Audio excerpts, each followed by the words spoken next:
entra efetivamente daquilo que a gente chama de direito de família. Né? Antes da gente adentrar, por exemplo, nas unidades do direito de família, a gente precisa discutir questões relacionadas ao próprio Código Civil. Né? É assim, é de clareza solar para todos nós, até na altura do campeonato que nós nos encontramos, a gente pensar que com as mudanças legislativas, principalmente quando a gente olha para o Código Civil, a gente começa a perceber que nós temos as vertentes daquele Código Civil. E essas vertentes, obrigatoriamente, elas não podem, de forma alguma... Boa noite, professor. Muito boa noite, tudo bem, Yasmin? E a gente não pode, obrigatoriamente, aí, deixar de observá-la, né? Quando a gente pensa, por exemplo, nessas vertentes, a gente pensa nessas três questões: socialidade, eticidade e efetividade. Firmino, por que você está trazendo isso à tona, sendo que isso é uma parte geral do Código Civil? Porque, da mesma forma, nas outras áreas do direito, ou nas outras áreas do Instituto do Direito Civil, a socialidade, a eticidade e a efetividade, né, elas fazem parte aí do paradigma das bases do direito. E, consequentemente, nós vamos aplicar isso dentro do regulamento do Código Civil voltado para o direito de família. E é interessante que quando a gente pensa, por exemplo, na socialidade, a gente começa a perceber que essa socialidade, ela tem a ver com o quê? Função social. E quando eu falo em função social,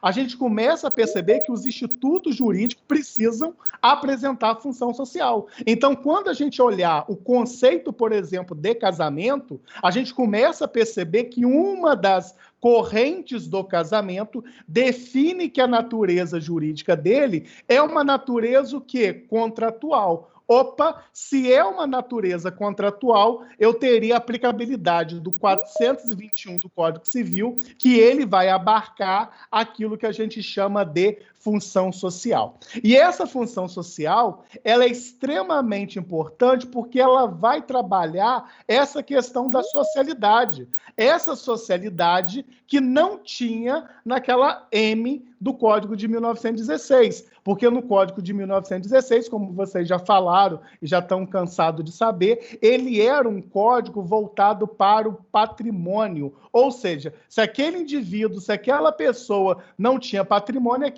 aquele sujeito, aquela pessoa era uma merda. Não se interessava para regulamentar as questões voltadas para o direito civil. Então, hoje a gente inaugura a nossa aula falando exatamente que, dentro dessa conceituação de regulamentação do direito de família, a gente precisa obrigatoriamente pensar nessa socialidade. Gente, acho que tem alguém com o áudio ligado.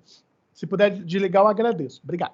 E aí, consequentemente, essa questão da socialidade, ela vai interferir nessa regulamentação do direito de família. Quando a gente pensa, por exemplo, doutores, nessa regulamentação do direito de família, a gente começa a perceber que o direito de família, ele vai iniciar no 1511 e vai até o 1783-A do Código Civil. Ou seja, é um regulamento legal voltada aí para o direito de família.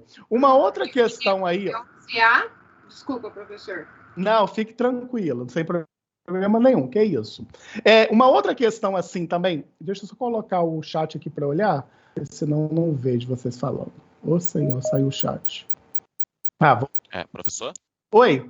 Do 511 até? 1783A.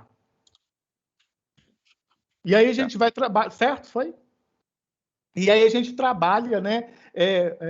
A gente vai trabalhar obrigatoriamente todos esses artigos no decorrer aí do nosso semestre. E é importante a gente pensar, por exemplo, participou temporariamente. É importante a gente pensar nesse regulamento de família, porque o Código Civil, na realidade, quando a gente vai estudar direito de família, ele vai... Deixa eu só aceitar aqui o pessoal que está chegando. Ele vai discutir 4 questões primordiais, né? Ele vai discutir questões relacionadas a casamento, ele vai discutir questões relacionadas a direito patrimonial, ele vai discutir questões relacionadas à união estável, ele vai discutir questões relacionadas à tutela e à curatela. Então, esses 4 pontos, né?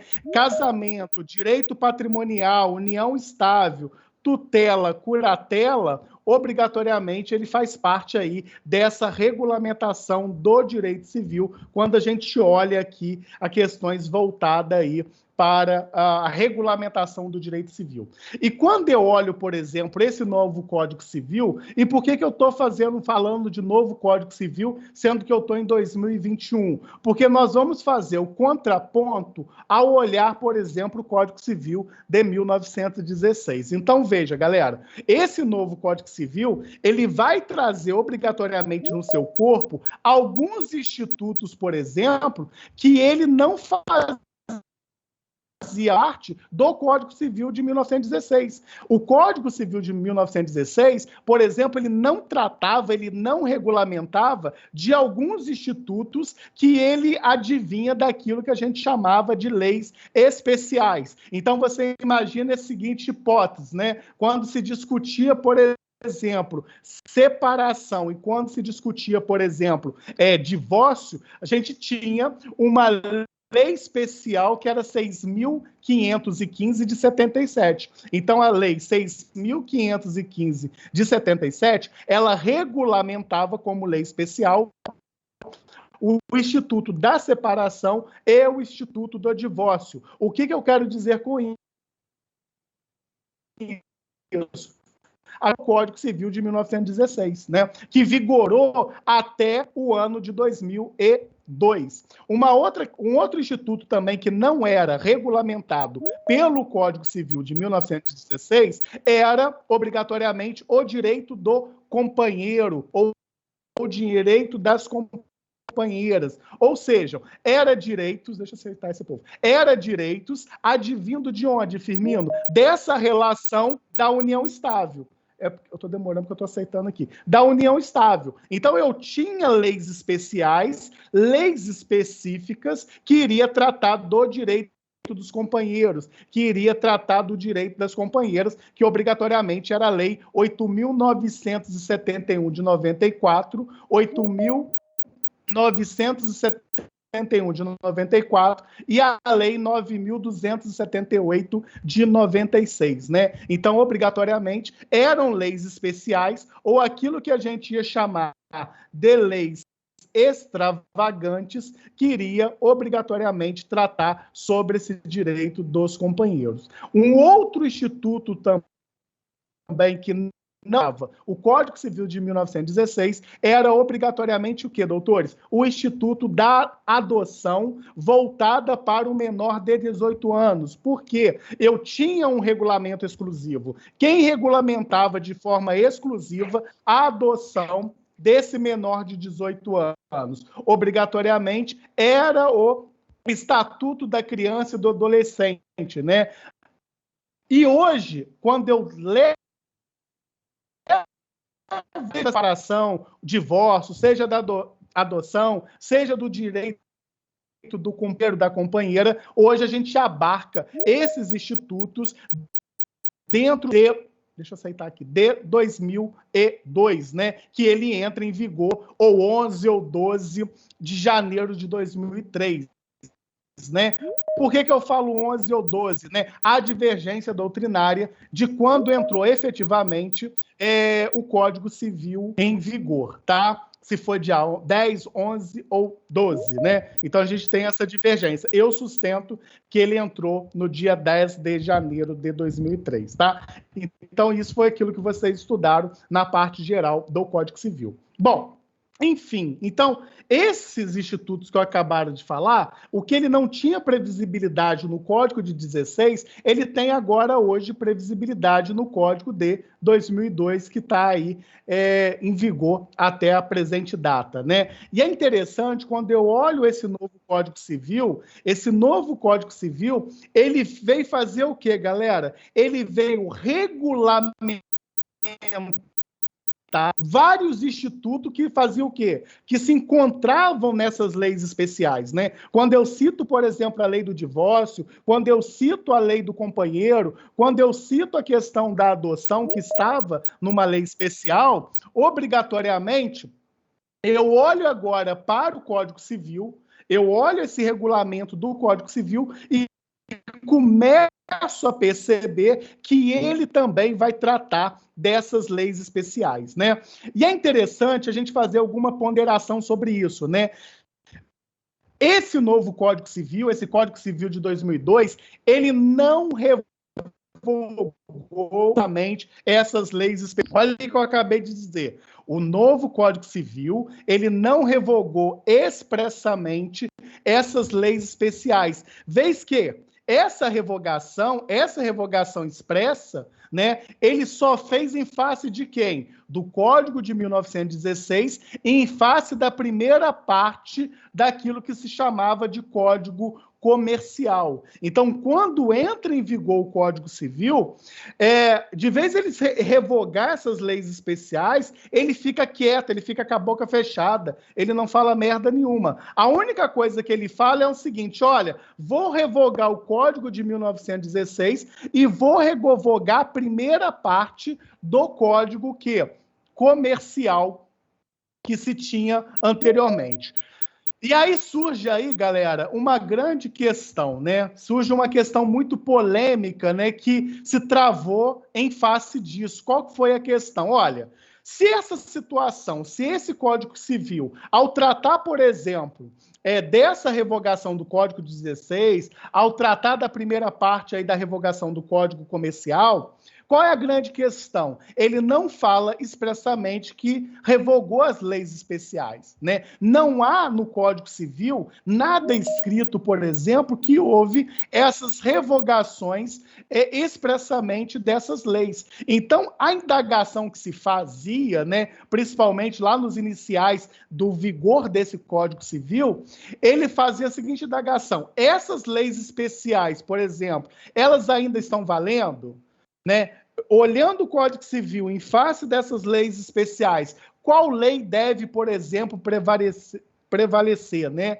E aí a gente começa a trazer nossos conhecimentos do direito, né? A gente começa a pensar o seguinte: Firmino, dentro do que eu estudei na relação processual, dentro do que eu estudei no direito atemporal, a gente percebeu que o princípio da especialidade, em via de regra, ele vai fazer o quê? Ele vai prevalecer em face do princípio cronológico, né? Ou seja, não há a revogação dessa lei, né? Então, começavam a entender que, através do princípio da especialidade, o que aconteceu? Essas leis especiais deveriam prevalecer, uma vez que elas não foram revogadas expressamente pelo Código Civil, frisando que ele revogou somente o Código 16 e a primeira parte do Código Comercial, né?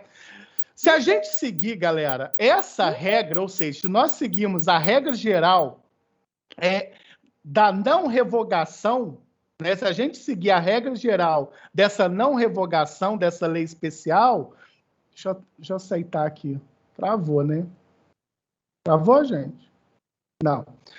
Se a gente não aceitar, né, na questão aí, né, se a gente aceitar que essa lei especial ela estaria valendo devido ao princípio da especialidade, o que acontecia? Tudo que está escrito no Código Civil, ele seria o quê? Uma lei morta. Ele não teria o quê, galera? Ele não teria aplicabilidade, né? Porque, veja, se eu vou aplicar o princípio da especialidade, ou seja, tudo que é depois, né, por exemplo, o Código Civil que entrou em 2002, ele já nasceria o quê? Com lei morta, né? Eu já não teria o quê? Aplicabilidade. Só que isso não acontece no Código Civil. Por quê? Porque a doutrina, a jurisprudência entendeu que seria o quê? Uma aberração jurídica, né? Que teria vários conflitos voltados para insegurança jurídica. Então, o que começou a discutir? Opa, nesse caso, eu não vou aplicar princípio da especialidade. O que eu vou fazer? Vou aplicar o princípio cronológico, ou seja, a lei mais nova, obrigatoriamente, eu vou utilizar. E se na lei antiga, né, nessa lei específica, tiver artigos que são compatíveis com essa lei nova, obrigatoriamente eu vou poder o quê? Utilizar. E foi isso que foi feito. Cuidado quando vocês fazerem prova de OAB concurso, porque quando eu olho o Código Civil para essas leis especiais que eu acabara de citar no início da nossa sala, eu não aplico o princípio da especialidade. Eu vou aplicar o princípio cronológico, ou seja, eu vou no Código Civil e vou validar os artigos que ali estão escritos. E, claro, se eu olho essa lei especial e tiver artigo na lei especial que contradiz o Código Civil de 2002, não tenha dúvida, há a revogação dessa lei por incompatibilidade para o Código Civil. Então, isso é muito importante, principalmente aí para quem é concurseiro, seja de exame da ordem, seja de qualquer concurso a nível estadual, a nível municipal e a nível federal. Cuidado, cuidado, cuidado. Olhando o Código Civil para as leis anteriores que eu citei, eu tenho aquilo que eu vou chamar princípio cronológico. Beleza? Uma outra questão também, muito importante, né? Quando a gente estuda, por exemplo, essa questão regulamentadora do Código Civil, é que quando eu olho esse Código Civil, em caso dos artigos, quais poderão ser usados certo? Eu não sei quem, mas alguém escreveu assim, em caso de artigos, quais poderão ser usados certo? Boa pergunta, né? O que você vai precisar fazer, né? Eu citei, por exemplo, que quando a gente olha, por exemplo, esse Código Civil, a gente, dentro do direito de família, a gente vai começar a olhar o quê? Casamento, união estável, patrimônio, tutela e curatela. O que vocês vão ter que fazer? Olhar o Código Civil e comparar com essas leis. Aí você vai ter que olhar artigo por artigo. Exemplo, imagine a seguinte hipótese, né?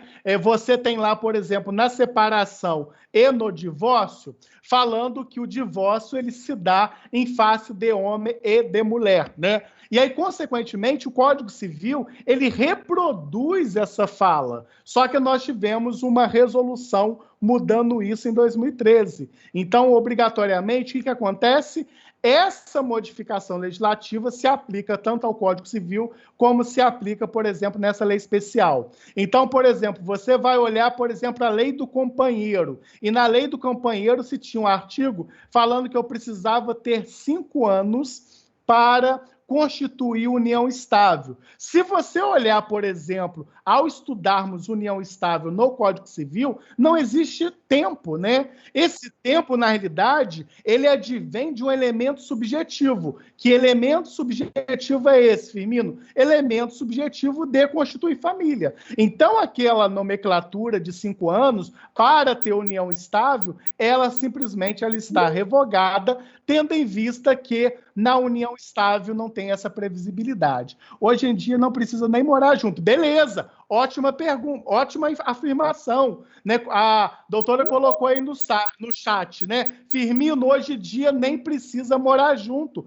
Perfeito, sabe por quê? Porque um dos requisitos antigos era a questão da coabitação. Não quer dizer, doutores, que a coabitação não deixa de ser um elemento para tentar mostrar se vive união estável ou não, mas ela não se torna mais requisito obrigatório, né? Eu não quero viver com aquele traste na mesma casa ou com aquela mulher na mesma casa. Beleza, só quero encontrar com aquele homem lá, na terça-feira, transo com ele, amo aquele homem e vamos embora. Beleza, não preciso obrigatoriamente ter essa coabitação para ter essa união estável. Por isso, para você, que a gente vai estudar isso no futuro, que namora, tem...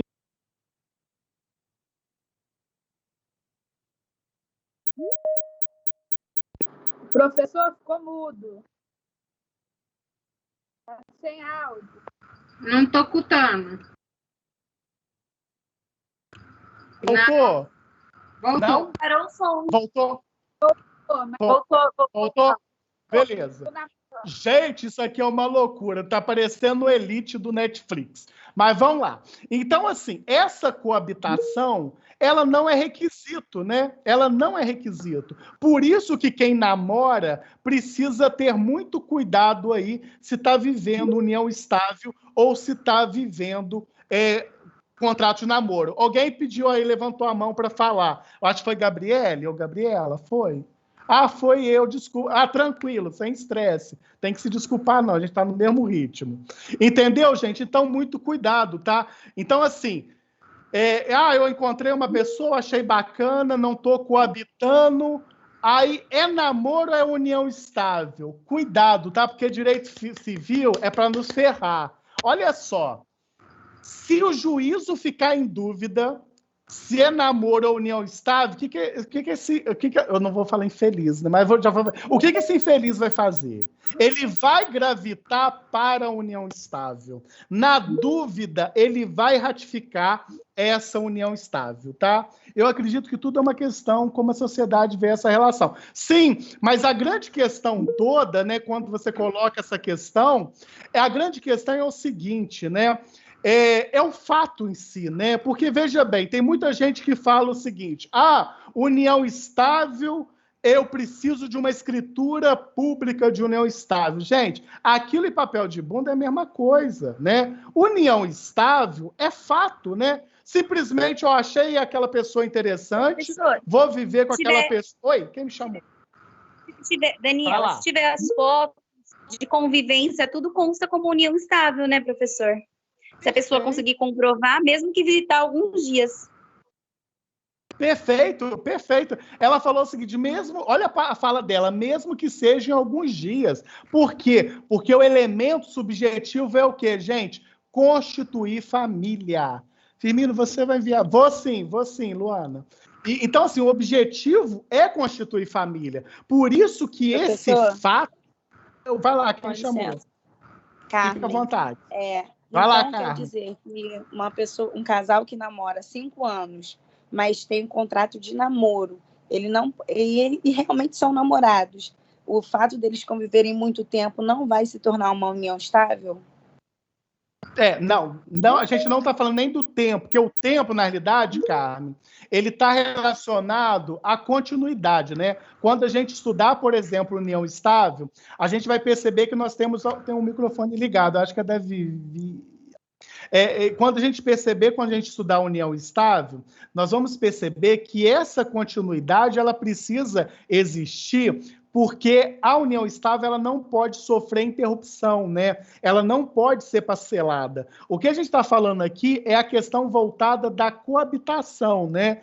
Essa coabitação que ela é muito complicada, né? Porque no contrato de namoro e na união estável, como essa coabitação ela não é requisito absoluto, o que acontece ela não sendo requisito absoluto? Ela permite o juízo, ela permite o Estado juiz fazer o quê? Ela permite o Estado juiz mergulhar dentro das cláusulas abertas do Código Civil e buscar um elemento anímico. Ou seja, qual é esse elemento anímico? É o elemento seguinte: essas pessoas, elas queriam efetivamente viver na união estável ou essas pessoas gostariam realmente de contrair o contrato de namoro. Então, é um elemento de fato que vai ser analisado. Então, essa coabitação. Agora, continuidade, né? Por exemplo, digamos que hoje, dia 24/8/2021, né? Eu decida viver união estável, né? Aí eu conto 25, 26, 27.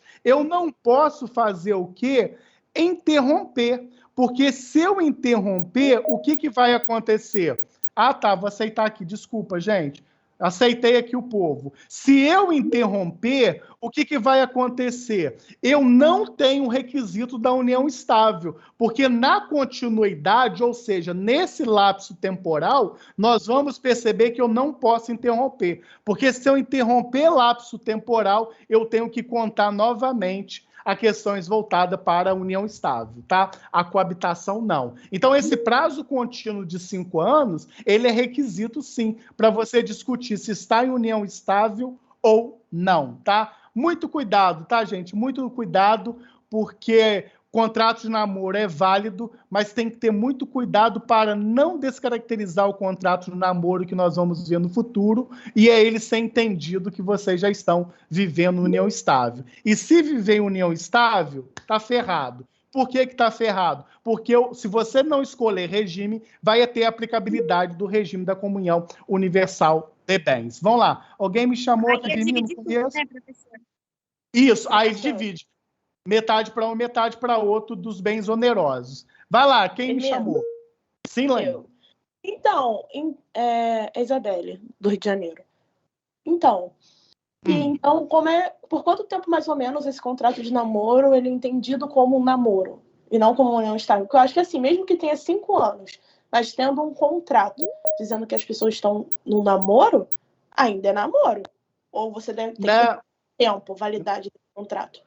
Não é questão de validade, né? Quando a gente estuda, por exemplo, depois, Rafael, vou te responder, tá, querido? Só responder a Isabelle aqui. Ó, veja bem, quando a gente pensa no contrato de namoro, que a gente vai estudar especificamente o contrato de namoro, a gente tem que perceber o seguinte: contrato, ele tem 2 possibilidades, né? Esse contrato, ele nasce por aquilo que a gente chama de manifestação de vontade, né?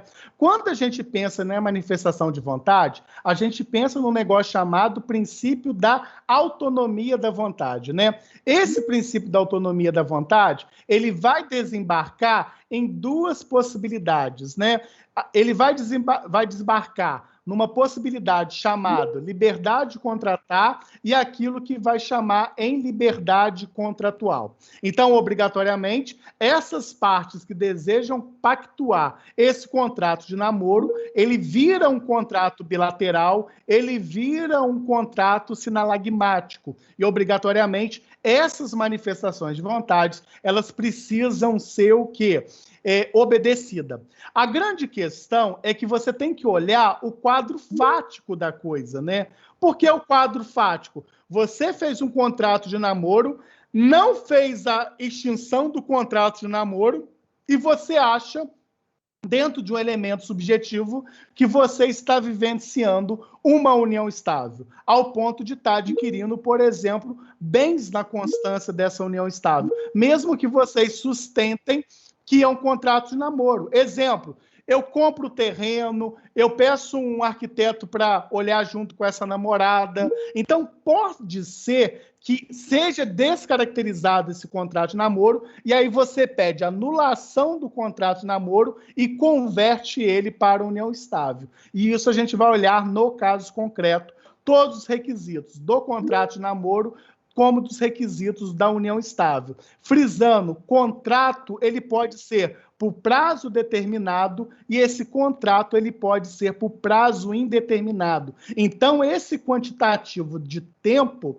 ele pouco vai importar para o contrato de namoro, né? Ele inicia por prazo determinado, 3 anos. Ele pode também iniciar por prazo indeterminado. Se ele inicia por prazo indeterminado, eu tenho a aplicabilidade da denúncia vazia para revogá-lo, tá? Então, assim, no caso fático, vocês têm que saber o seguinte: dentro do fato que a pessoa está contando para vocês, se assemelha mais em face de união estável ou se assemelha mais em face de um contrato propriamente dito, tá? Mas isso a gente vai estudar especificamente quando a gente trabalhar união estável e contrato de namoro, tá? Vai lá, quem diga. Vai lá. Quem levantou a mão? Ou seja, tá falhando.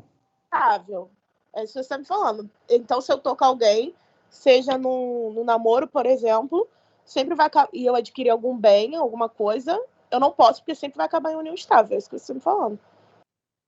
Pode ser uma possibilidade que vá para a união estável, né? O contrato de namoro, ele serve para você ficar protegida na não comunicabilidade dos bens adquiridos na constância da união estável, né? Que aí você tem a aplicabilidade daquilo que a gente chama da comunhão universal. O que eu estou falando que vocês têm que entender é o seguinte: vocês estão em face de um direito civil da qual, quando eu olho o Código Civil, ele é um Código Civil mais protetivo, né? Então, se eu tiver em dúvida se eu vou obedecer o contrato de namoro, se naquele juízo, no caso concreto, entender que abarcou todo...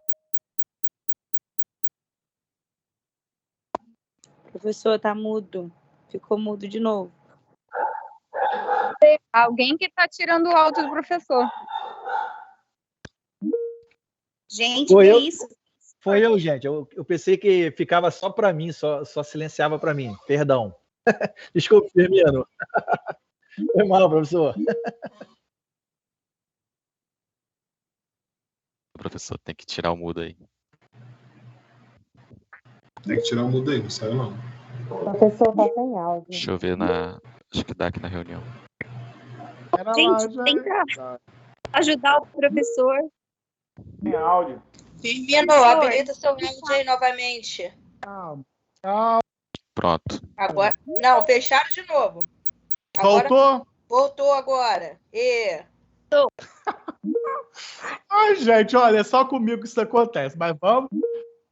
que bom, mas vamos que vamos. Então, gente, essa questão do contrato de namoro, a gente vai estudar especificamente os requisitos e nós vamos estudar especificamente as questões voltadas aí para a união estável. O que eu quero dizer é o seguinte: ambos são situações de fato. E se o fato ficar demonstrado que tem mais requisitos da união estável, o Estado juiz ele vai aplicar a união estável porque ela é muito mais protetiva, tá? Mas não se preocupe que nós vamos ter aula específica de contrato de namoro e específica daquilo que a gente vai chamar de união estável. Inclusive, nós vamos falar dos 50 tons de cinza, né? Que foi um típico de um contrato, né? E aí a gente vai trabalhar ele também no direito de família, tá?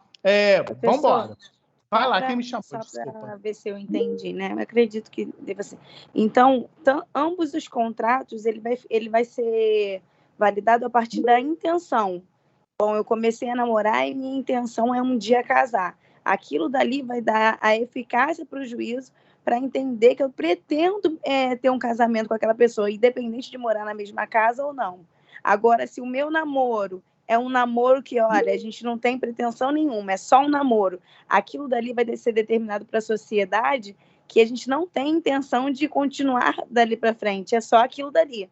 Eu acho que é mais o que o casal vai transparecer para as pessoas, se a intenção é ficar junto para sempre ou não.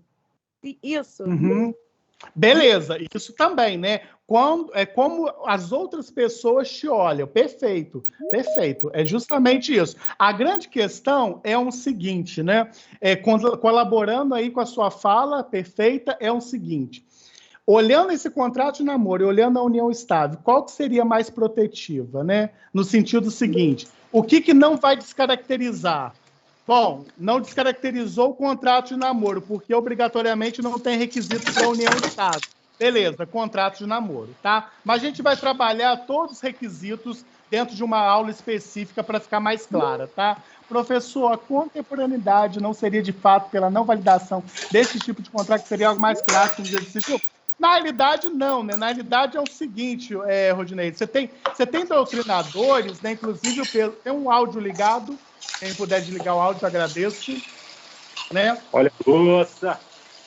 Eu acho que tem um áudio. Obrigado. Essa questão da contemporaneidade, a gente tem que pensar o seguinte, né? Hoje, né, ele já está referendado o contrato de namoro dentro do ordenamento jurídico brasileiro, né? Só que, na realidade, a gente tem que analisar o seguinte: tanto o requisito do contrato de namoro como o requisito do contrato de união estável. Se tiver mais requisitos do contrato de namoro, obrigatoriamente eu vou aplicar o contrato de namoro. Se tiver mais requisitos do contrato da união estável, eu vou aplicar questões voltadas da união estável. Por quê, gente? O nosso regulamento do Código Civil, uma das principais questões dela é uma questão que patrimonial. Por que as pessoas fazem o contrato de namoro? Porque não quer obrigatoriamente a compartilhar as questões voltadas das aquisições patrimoniais. Eu sou um deles, não tenha dúvida, né? Teoria Batman. Qual é a teoria Batman dentro do direito civil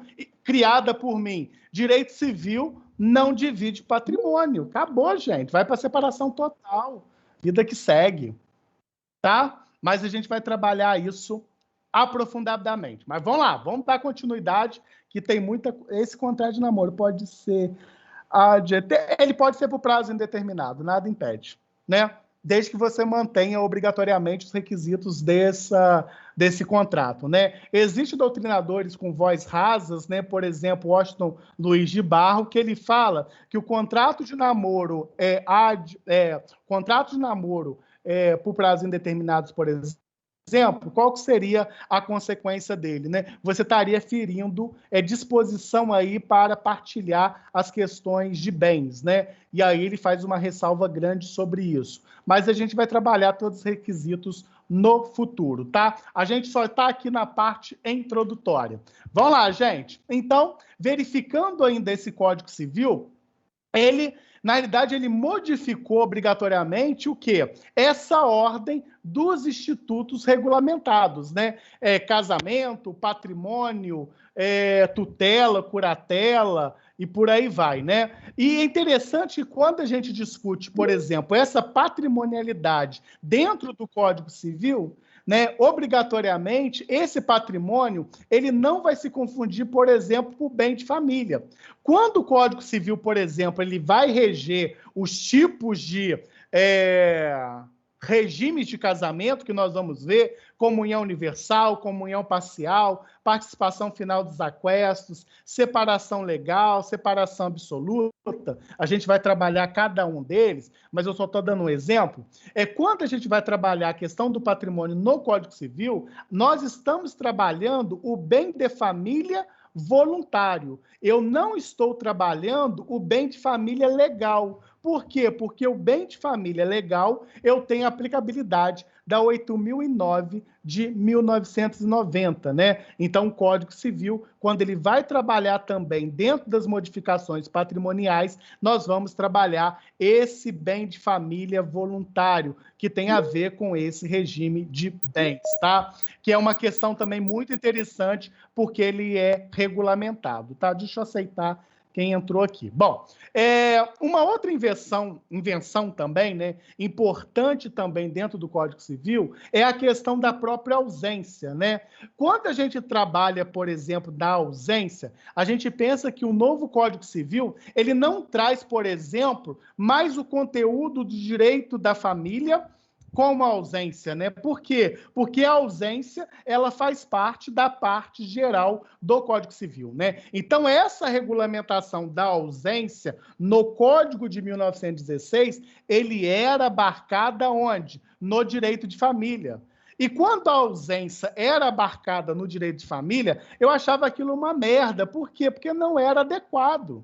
Porque não tinha maiores consequências com as relações familiares, né? A única consequência da ausência, por exemplo, nas questões dentro do direito de família, é quando eu tinha, por exemplo, um menor. Quando eu tinha um menor e, obrigatoriamente, esse representante legal deles estava ausente, o que eu precisava fazer? Eu precisava colocar esse menor dentro de uma situação de orfandade, ou seja, ele é um órfão. E aí eu precisaria buscar alguém para ser o tutor daquela criança, né? Ou pegar aquela criança e levar, por exemplo, para uma adoção, dependendo do caso. Então, era só nesse momento que a ausência fazia sentido ser discutido dentro das relações do direito de família, né? E isso era feito no Código de 16. Hoje, para nós, a gente não trabalha a ausência especificamente dentro do conteúdo da regulamentação do direito de família. Por quê? Porque, obrigatoriamente, nós vamos estudar essa ausência onde? Na parte geral do Código Civil.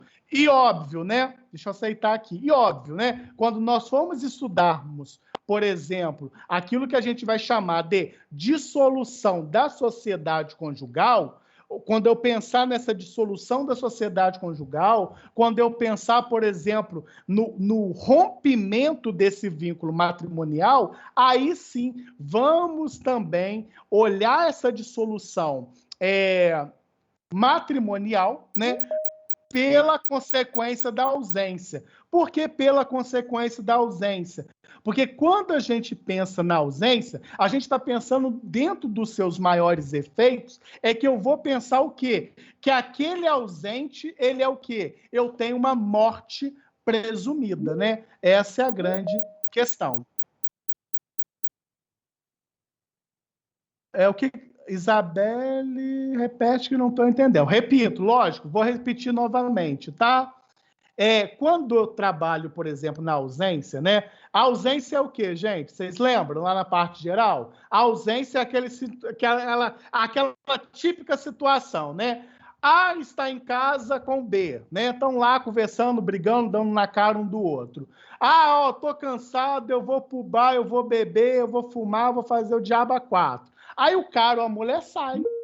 E aí ele sai para comprar bebida, né? Ele sai para comprar lá não sei lá o quê. Ele sai para se vender, artigo 13 do Código Civil. E essa peste nunca mais volta, né? Então, isso vai comprar o cigarro, né? E aí, obrigatoriamente, esse cara é ausente. Só que essa ausência, ela era tratada no Código Civil de 1916 dentro das relações familiares. E eu achava isso uma merda. Por quê, gente? Porque a única implicação que eu teria quando eu olhasse o golpe do Tavelli, a única questão que eu teria quando eu olhasse a ausência dentro do olhar do direito de família era duas hipóteses, né? A primeira hipótese era quando eu tenho um menor. A pessoa sumiu, esse representante legal sumiu, desapareceu, e eu deixei esse menor. Qual é a consequência para isso? Ou eu vou buscar alguém para ser o tutor desse menor, ou eu vou buscar um critério de adoção, que é um critério mais drástico. Ou eu teria uma outra consequência dentro do direito de família. Qual é? A pessoa sumiu, né? E aí obrigatoriamente é casado, e aí consequentemente tem patrimônio. A gente vai entender que ocorreu uma morte presumida desse infeliz ou dessa infeliz, e consequentemente a gente adentra por um negócio chamado o quê? Dissolução daquilo. Ou, inclusive, se não tiver patrimônio, eu vou pensar na dissolução matrimonial, que é uma consequência. Sucessão provisória, sim. Quando a gente estudar dentro do direito sucessório, a gente pode aplicar isso também, os efeitos do ausente dentro da sucessão. Como nós estamos no Código Civil Família, eu só tenho essas duas aplicabilidades. Ou o filho, né, ele vai arrumar um tutor para ele, ou ele vai para adoção, ou eu vou buscar aquilo que eu vou chamar de dissolução do vínculo matrimonial. No direito sucessório, quando a Luana colocou aí, a gente tem que pensar que o direito sucessório, eu tenho aquilo que eu vou chamar de herdeiros facultativos e aquilo que eu vou chamar de herdeiros necessários, que é a aplicabilidade do 1829 do Código Civil, né? Pensando nisso, eu vou pensar no efeito da morte, né? O efeito da morte dentro do direito sucessório, eu tenho 3 aplicabilidades, né? Mel, grita mais, Mel, grita mais. Deve ter visto um macho aqui, grita mais. Dentro do direito sucessório, eu tenho aplicabilidade, deixa eu aceitar aqui, eu tenho aplicabilidade de 3 requisitos, né? Que é um negócio chamado princípio da Saicine, devolução sucessória e, consequentemente, além do princípio da Seicine, além da devolução sucessória, eu vou pensar se eu vou aceitar ou não aquela herança. Por isso que, por segurança jurídica, a ausência no direito sucessório, que eu vou abarcar o princípio da Seicina, eu preciso fazê-la de forma provisória, que vocês vão estudar isso. Ela fica com acervo provisório até ser feito o negócio definitivo. Feito a partilha definitiva, você pode adquirir aquele bem ou você pode adjudicar. Princípio do que, Firmino? Princípio da Seicina ou Seicine. Princípio da Seicina ou Seicine. Não se preocupem que vocês vão estudar isso em direito sucessório, beleza? Só fiz esse esclarecimento para vocês não ficarem aí sem resposta. Mas é interessante essa contribuição de vocês, porque perceberam, gente? Eu tenho a merda da ausência na parte geral, eu tenho ausência no direito de família, eu tenho ausência no direito sucessório. Só que o olhar, beleza, isso mesmo. Só que o olhar, né, da aplicabilidade das ausências depende do que eu estou discutindo. Se eu estou trazendo aqui para a matéria do direito de família, eu vou discutir dissolução de vínculo matrimonial ou eu vou discutir adoção ou tutela, caso eu deixei um menor em uma situação de que a gente usa essa nomenclatura, beleza? Então, essas são as ponderações iniciais. Trata-se de princípio fundamental de direito sucessório. Sim, com direito sucessório, que vocês vão estudar isso, acredito que no próximo semestre, tá? Eu só fiz a ponderação, né, do efeito da morte, para vocês não ficarem sem resposta, mas para entender também que eu tenho essa aplicabilidade do direito sucessório de forma diferenciada, tá? Beleza? Vamos lá, gente. Internet atrasada. Não, beleza. Uma outra questão também, agora feita essa abordagem inicial, a gente começa a olhar para esse direito de família, né? Que na realidade hoje, gente, é mais coerente, é mais sadio você chamar isso de direito das famílias, né? Que a gente vai olhar no decorrer aí das nossas aulas várias modalidades voltadas para o direito de família, né? Quando eu olho, por exemplo, esse direito de família, eu preciso obrigatoriamente, de forma inicial, fazer o quê, gente? Classificar esse direito de família, né?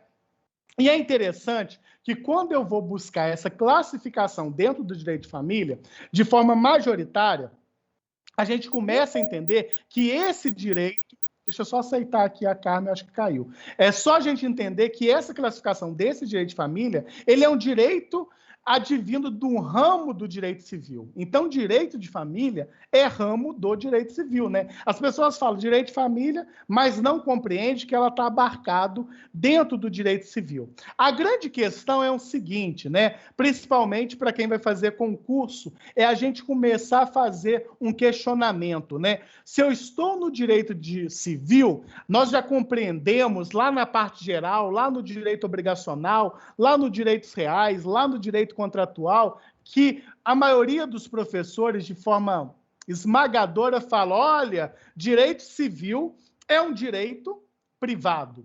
E a grande pergunta que eu faço é o seguinte, ora, como que eu vou fazer a diferenciação do direito privado para o direito público, né? Eu não sei se vocês já fizeram esse questionamento, né? Numa questão prática, como diferenciar direito privado para o direito público, né? Beleza, eu vou utilizar a teoria do interesse. Perfeito, Isabelle, é isso aí. Porque essa teoria do interesse é a teoria que ela vai ser utilizada para resolver o quê? As regulamentações do direito. Então, quero ser reconhecido na hora da correção da essa ajuda de aceitar os alunos que querem... Ah, Fabiane, muito obrigado. Você tá, com certeza, já está garantido um contrato entre a gente. Muito obrigado.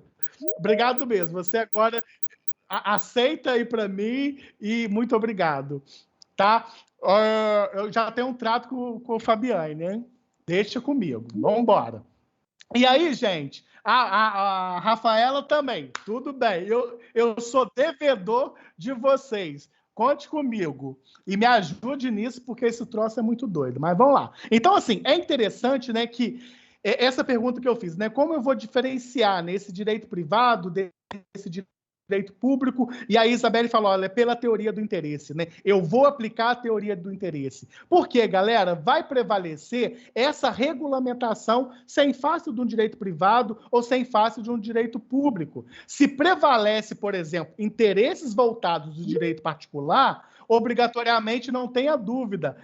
Beleza, eu vou ter aplicabilidade do direito que privado. Se eu vou ter o interesse público de forma majorada, eu tenho aplicabilidade do direito público, né? Agora, quando eu olho, por exemplo, o direito das famílias, né, a gente começa a perceber que ele somente se virtua onde? No campo do direito privado. Por que ele vai se virtuar no campo do direito privado? Porque ele é um ramo do direito civil.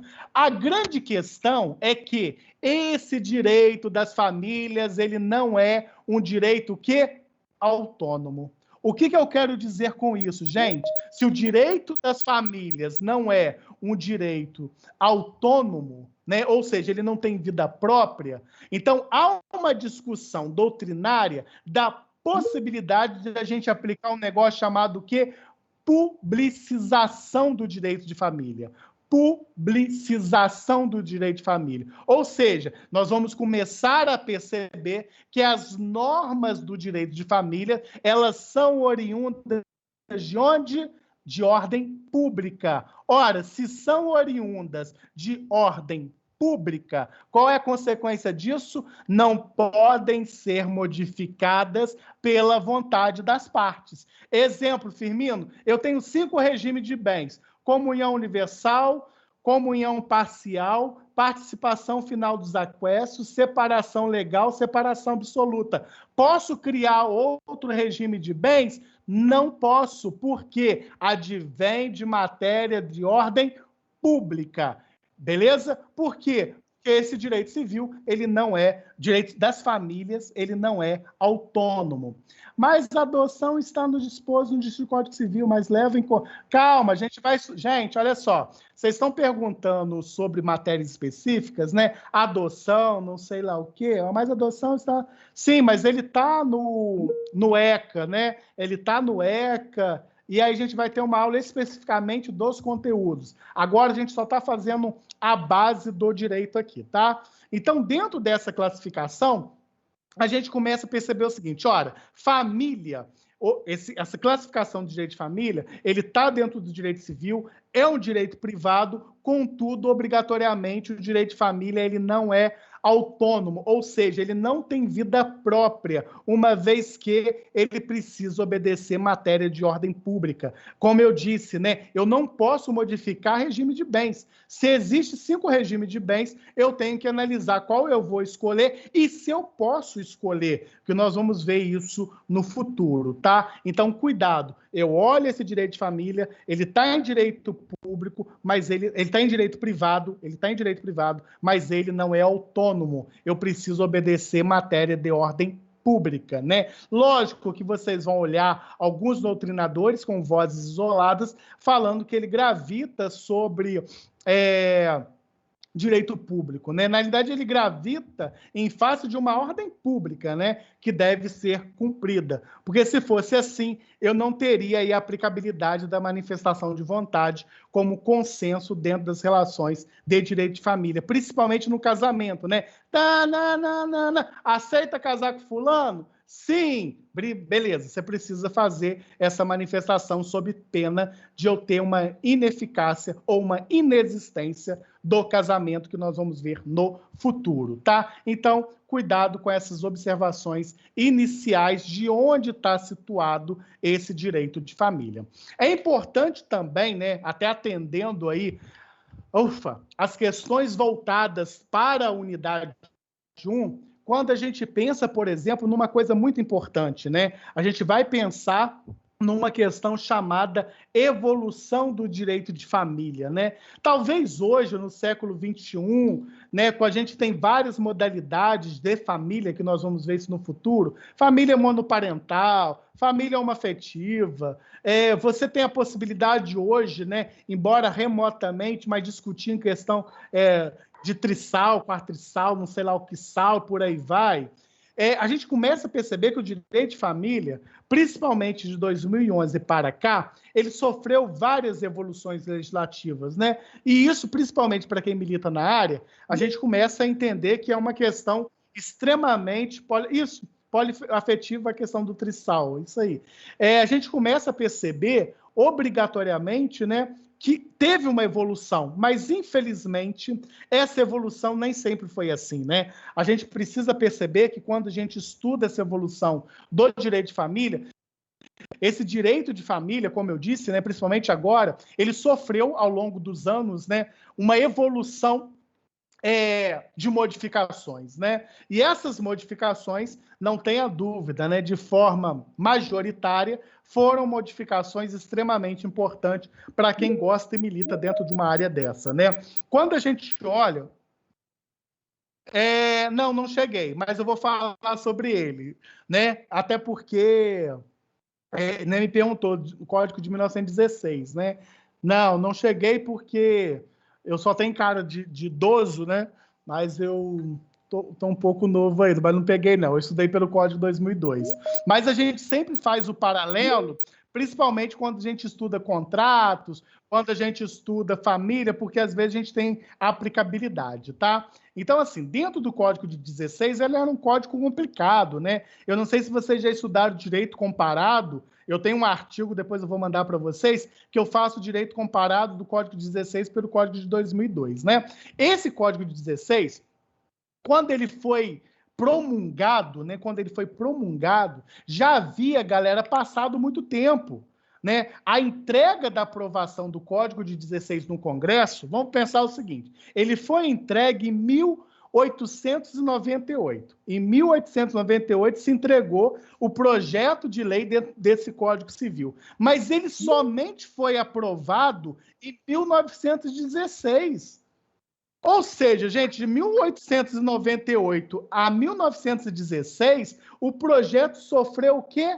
Inúmeras emendas. Então, quando Clóvis Beliváquio apresentou, por exemplo, esse projeto, ele tinha, por exemplo, em 1898, uma visão de uma realidade social daquela época, né? Era daquela época, né? 18 anos para nós aqui do direito de família é muito tempo, mas quando a gente pensa dentro de 18 anos que ele foi entregue, em 1898 foi promulgado em 96. Mas pensa quando ele foi confeccionado, né? Beleza, ele já nasceu velho, já nasceu problemático, porque a realidade social era uma realidade diferente. Então, portanto, gente, esse regulamentar desse direito de família, ele fez um acordo, quando ele apresentou, quando a sociedade tinha uma mentalidade, tinha uma forma. Então, obrigatoriamente, essas questões sociais, elas vão evoluir. E, muitas das vezes, elas evoluem de uma forma muito rápida. Portanto, a família também, ela acaba seguindo a evolução dessa sociedade. E aí o direito, evidentemente, ele precisa acompanhar essa evolução social. Então, quando eu olho, por exemplo, o Código de 1916, ele teve como base uma coisa chamada o quê? Autoritarismo marital. O Código de 16, se você pegar, joga aí no Google, leia o Código de 16, vocês vão perceber que o Código de 16, ele teve abarcado aquilo que a doutrina chama, que não sou eu que estou chamando, que a doutrina chama de autoritarismo marital. Ou seja, o marido, ele era tido como o quê? Como chefe da família, como cabeça da família. Então, a função...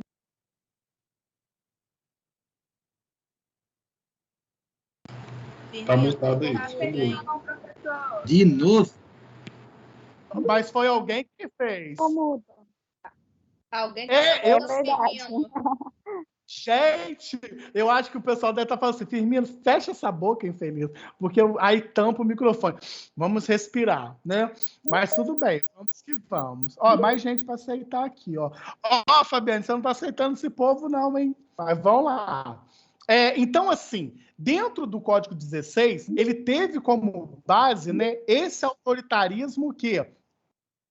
Obrigado. Esse autoritarismo marital. Então, o marido, obrigatoriamente, ele era tido o quê, gente? Ele era tido como o chefe da família. Ele era o cabeça da família. Então, as funções da mulher e a função do marido, na sociedade conjugal, ele era bem o quê? Delimitados, né? Então, por que eu estou falando que era bem delimitados? O marido, por exemplo, cabia o quê? Todos os atos decisórios, a manutenção do lar conjugal, a chefia da família, a escolha, olha que loucura, olha, se eu fosse mulher, eu acho que eu infartava naquele lugar, olha a loucura, a escolha do domicílio conjugal, quem determinava pelo Código de 1916 era quem? Era o marido. Era o marido que determinava tudo isso. Ou seja, a mulher, obrigatoriamente, ela era tida como o quê? Como coisa. A mulher, gente, ela somente era cabível à mulher, sabe o quê? Gerar as questões advindas da vida doméstica. Ou seja, cuidar dos filhos. Não ia dar certo, né? Dava uns 2 tapas na cara dele, com certeza. E aí, consequentemente, a mulher cabia somente cuidar dos filhos. Por isso, gente, que o Código de 1916, né, esse objeto, não sei lá o quê, olhando para a mulher, o Código de 1916, ele só entendia que era família, quem? Mulher, homem, e tinha que ter filho, tinha que ter prole, porque a mulher tinha que tomar conta daquela criança. Porque se não fosse isso, né, isso era considerado tipicamente uma família, tá? Então, a mulher cabia somente pelo Código de 16 gerenciar o quê? A vida doméstica. Ou seja, só cabia essa mulher cuidar dos filhos. Tanto que o poder familiar, que hoje a gente chama de poder familiar, mas no passado se chamava de pátrio poder, olha o nome, pátrio poder. Era um macho alfa lá que tomava conta do pátrio poder. Então, esse pátrio poder, né, ele era destinado a quem? A um homem, somente ele que tinha o pátrio poder. Então, competia ao pai esse pátrio poder. Essa mulher, eu já estou até nervoso, gente, eu estou nervoso. Essa mulher, ela só tinha direito ao pátrio poder se o marido falecesse. Se o marido falecesse e se essa mulher se permanecesse solteira, né? Ou seja, né? Viúva, melhor dizendo, porque o Estado é viúva, né? Se permanecesse viúva. Porque se ela não permanecesse viúva, ela não tinha o pátrio poder sobre os filhos, né? Era uma loucura, né? Era uma loucura. É porque eu gosto de um barraco, entende? Eu não consigo, tem que me ver na audiência, gente. Eu fico doido. Aí, beleza. Aí tinha essa loucura toda voltada para a mulher só se ferrando, né? Beleza. Olha que loucura, gente. O pátrio poder da mulher... O que é isso? Está aqui escrito aqui, nem sei. Tende a internet, tem que ingressar, não sei lá o quê. Má qualidade da rede. Mentira, tá tudo cheio aqui. Não paguei, enfim. Aí, gente, essa mulher, ela só teria o pátrio poder, que hoje a gente chama de poder familiar, se ela permanecesse viúva. Ou seja, ela não poderia ter um outro relacionamento, né? Ela não poderia casar novamente, né? Porque obrigatoriamente era uma loucura, né? E o Código 16, que tratava de uma mulher adulterina. Isso, a gente vai falar sobre isso também, que era uma outra questão, né? Da mulher adulterina. Por isso que muitas mulheres não registravam a criança, né? A gente discute hoje a ação de investigação de paternidade. Mas se vocês pegarem essa época, joga aí no Google, ação de investigação de maternidade. Por que eu tinha ação de investigação de maternidade? Porque a mulher era adulterina. E o adultério era crime. Oi? Eu conheço a avó da minha filha, o pai dela não tem o nome da mãe na certidão de nascimento por conta disso. Ai, que loucura. Ouviram aí que a Luana falou? Mesmo. Isso existe. Era uma loucura, né? Eu mesmo, depois eu posso até disponibilizar para vocês, né? Tirando os dados das pessoas, eu cansei de fazer agora ações voltadas para traição. Lá não foi nem traição, acabou o casamento, acabou o amor, ela foi viver a vida dela e conheceu uma outra pessoa. E não tinha divórcio, porque o divórcio era em 77. Aí ela teve quantos filhos? Teve mais 4 filhos, esses 4 filhos não podiam ter o nome dela, era só o nome do pai. Ela tem 4 filhos que tem o nome do pai, que faleceu, né? O marido dela, o segundo marido faleceu, e não tem o nome dela. Aí. É justamente isso. É uma aberração, gente. Isso é verdade. Porque quando a gente pensava na questão do adultério, né, ele era uma questão tipificada como crime. E antes de 77, a gente não falava de divórcio, né? A gente tinha uma influência grande. Olha só, a gente está na aula de direito, tá? Mas, assim, dentro da história doutrinária, a Igreja Católica foi uma das maiores opositores do divórcio no Brasil, né? Tanto é que a gente só conseguiu aprovar a lei do divórcio em 77. Então, essas pessoas, o que acontecia com elas? Elas, para evitar, né, responder por esse crime, elas não faziam essa questão do registro. Por isso existe uma ação típica para essa mulher, por exemplo, chamada ação de investigação de maternidade. É onde esse filho, essa filha, tem o desejo de ter o reconhecimento daquela maternidade. E aí ele precisa ingressar com essa ação chamada ação de investigação de maternidade. Nós vamos ver no futuro que eu tenho 2 possibilidades para reconhecimento de filiação, né? Eu tenho a possibilidade da ação de investigação de paternidade e eu tenho a possibilidade daquilo que eu vou chamar de investigação de maternidade. Não se preocupem que nós vamos estudar esses 2 tipos de ações quando a gente for tratar de uma matéria chamada filiação, tá? O meu pai não pôde registrar o meu irmão fora do casamento, porque ele ainda era casado com a minha mãe. Beleza, olha lá, mais uma contribuição demonstrando que, olha a dificuldade que era nessa época, né? Era muito complicado, tá? E aí, olhando ainda essa voltada para o direito, quem colocou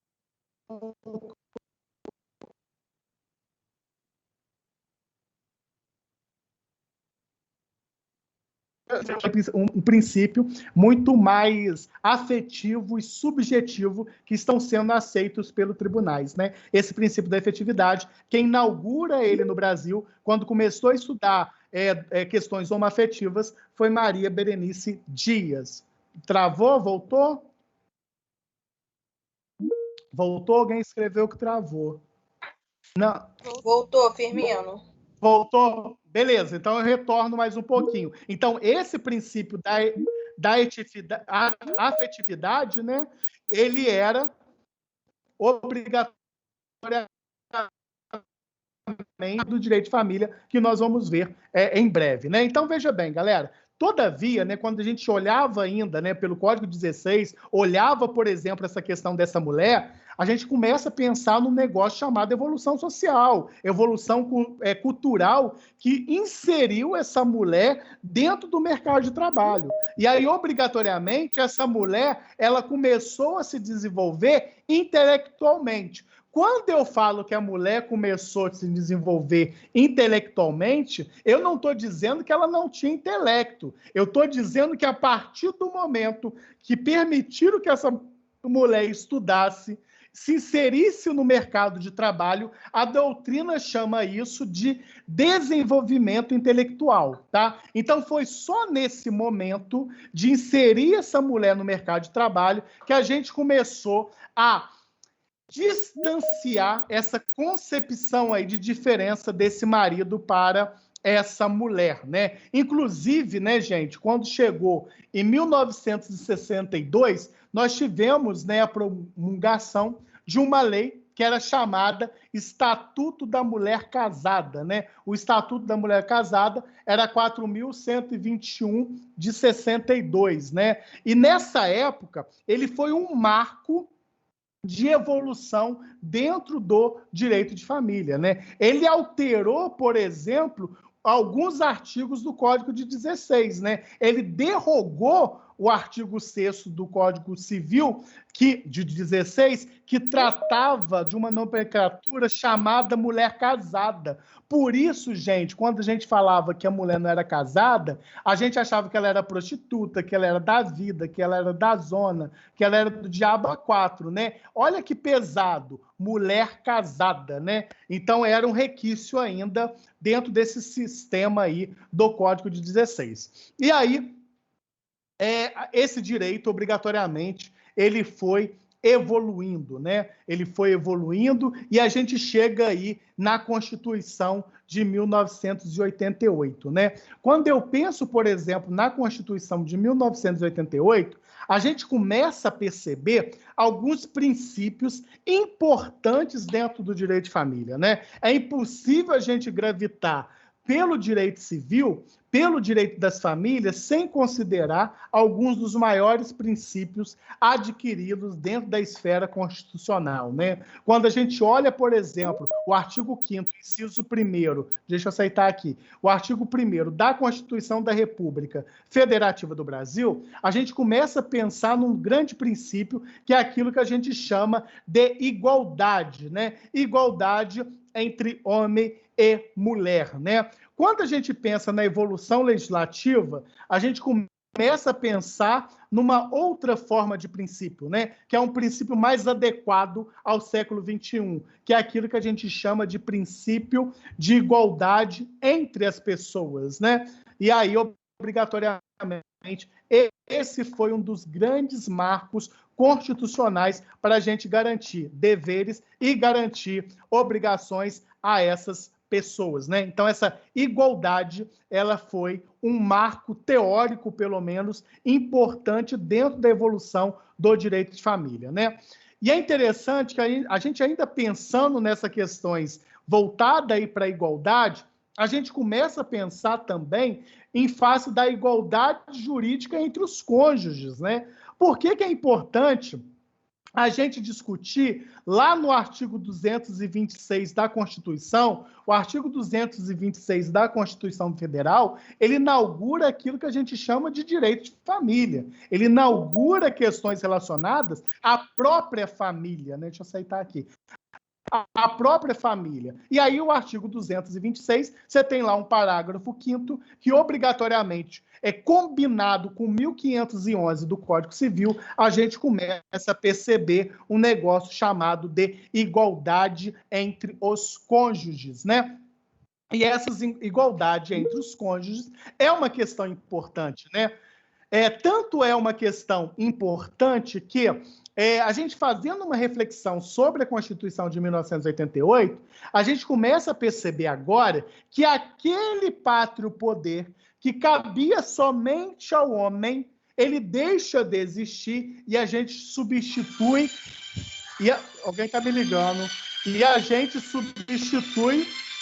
Ih, gente, pode desligar aqui, perdão. E a gente substitui por um negócio chamado... Oh, perdão, gente, minha internet estava ligada, esse troço aqui.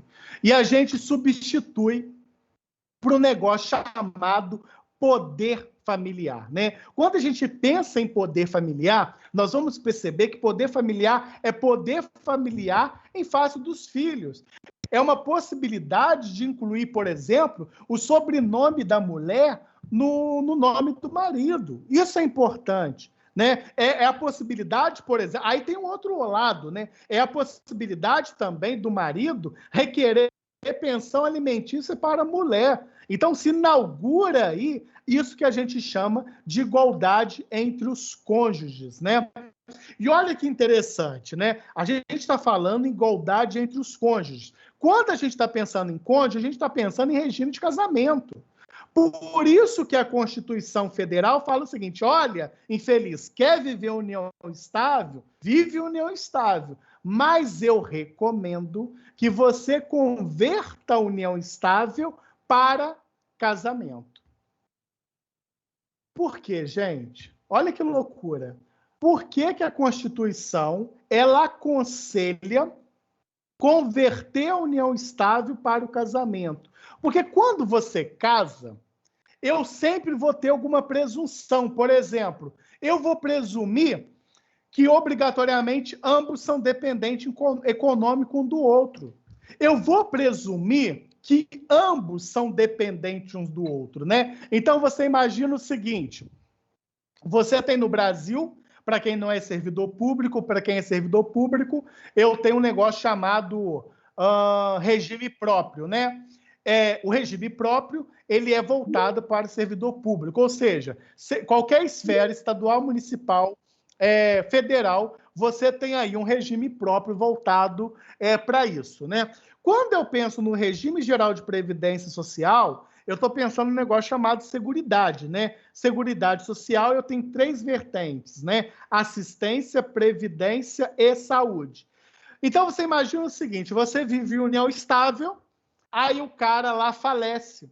Sabe o que o Instituto Nacional de Seguridade Social vai fazer? Vai mandar você fazer uma justificação para comprovar se você vive em união estável. Ou seja, você tem que comprovar a sua condição, que é uma condição de fato, para a união estável. Quando você é casado, você parte de uma presunção que você é dependente econômico, e aí já presume que você teria direito à pensão por morte, né? Embora quando você estudar lá o regime geral de previdência social, vocês vão perceber que eu também presumo, dentro da classe de dependentes, que o companheiro é de primeira classe, né? Mas o INSS insiste em fazer você comprovar essa merda. Vívia, vai lá, fique à vontade. Professor, só uma curiosidade. Quando você tem o divórcio, onde está na lei ou porque existe na lei que você tem que ter o estado civil divorciado ou separado e porque você não volta a ser solteiro? Isso, beleza, né? É uma questão muito interessante, né? É uma questão muito interessante, né? Porque quando a gente estudar, por exemplo, questões de vínculo, a gente vai pensar o seguinte, numa questão chamado o estado civil dessa pessoa, né? Então, por exemplo, as pessoas são solteiras, A e B é solteira, e aí, obrigatoriamente, quando elas casam, elas recebem essa titulação de casadas, né? E, obviamente, né, nem tudo é flores em direito de família, que a gente vai discutir isso no futuro, a gente tem a possibilidade dessa dissolução desse casamento, né? E existe 2 tipos de dissolução desse casamento que nós vamos estudar, né? Que é a separação e é o divórcio, né? Aí você fala assim, mas a emenda 66 da Constituição Federal fala que eu posso aplicar o divórcio direto. Pode, mas depois a gente vai ver que às vezes é interessante a gente aplicar a separação, mas ainda você permanece com o vínculo daquela pessoa. Mas vamos pegar a questão drástica, né? O próprio divórcio, né? Eu fiz o divórcio. Por que que eu não volto mais na minha condição de solteiro? Eu volto agora na minha condição de divorciado. O meu estado civil é de divorciado, por uma questão clara. Qual é? Efeitos em face de terceiros, né? Esses casais, eles praticam o quê? Negócio jurídico, né? E para agregar segurança jurídica, eu não posso voltar àquele status anterior da minha condição, salvo se eu tiver a possibilidade de anulabilidade e nulidade, né? Eu peguei um caso, por exemplo, que eu voltei ao estado da garota, era o seguinte, a menina, só para contribuir para a Vivi aqui, a menina, por exemplo, ela era de uma determinada religião, tá? Por que eu estou falando que era de uma determinada religião? Porque foi o fato, tá? Ela era de uma determinada religião. E dentro da concepção dela, dentro da formação dela, o sonho dela era casar o quê? Virgem. Né? O sonho dela era casar virgem. Então, ela estava reservada para casar virgem, né? Foi uma opção dela, né? E isso a gente respeita, né? Eu não casaria virgem nunca, mas tudo bem, nem caso, né? Óbvio que eu nem caso. Mas aí, enfim, ela casou virgem. Aí, passou-se aí, foi para núpcias, né? Foi para núpcia, e aí o cara Não foi, né? O cara não fez lá, não transou, não namorou, não coitou, não fez nada disso, né? Aí, primeiro dia não, segundo dia não. O terceiro dia, ela falou assim, esse homem, sei lá, ele é broxa, ou ele gosta de outra coisa, ou se ele gostar de outra coisa, ele é passivo. Ela não pensou isso, eu que estou pensando, tá? Aí, beleza. Sabe o que aconteceu? Ela foi trabalhar, né? Ela não viajou, não fez nada disso, ela era de Belford Roxo, e o cara tava transando com a mãe dela. Juro pra vocês, eu juro. Tava transando. Juro, eu juro. Eu tenho essa ação, eu mostro. Gente, olha, sinceridade, eu chorei junto com essa mulher. E olha que eu sou bem rígido nisso, tá? Eu sou bem rígido nisso. O cara tava transando com a mãe dela. E não era de hoje. Não era de hoje. Nesse caso, gente, nulidade do casamento por erro de pessoa. Como ela descobriu, professor? Ela pegou os dois. Ela, tipo assim, ela trabalhava em Belford Roxo, que é uma cidade satélite aqui do Rio de Janeiro, né? Eu mandava dar uma coça, tá? Do Rio de Janeiro. E aí, simplesmente, deu uma louca nela. Já viu aquela questão? Vou para casa mais cedo e não vou comunicar a ninguém? Porque no começo do casamento você fala, amor, eu tô indo embora, tá? Me aguarda, não sei lá o quê. Aí deu uma louca nela, falou assim, não vou avisar nada. E ela pegou a mãe transando com um cara. Ela ficou paralisada. O relato na inicial é isso. Oi? Erro de pessoa? Deu erro de pessoa? Erro de pessoa. Errou. Erro de pessoa. Errou o buraco.